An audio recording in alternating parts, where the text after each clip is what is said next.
Hi, Doug from J.Racenstein.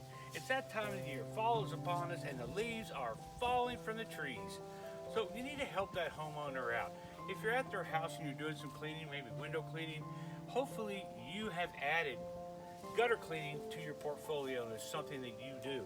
Because this time of the year, those gutters get full of leaves and they cause more damage to the houses than you believe. Especially if it fills up with water and it freezes and gets underneath the shingles. They call it shingling, but we want to protect that homeowner. So, you know what? Think about it. These gutters are full, and you can easily get the leaves out and remove it and make it a better home and add a larger number to your ticket. Doug with J.Racenstein. Fall on in the leaves.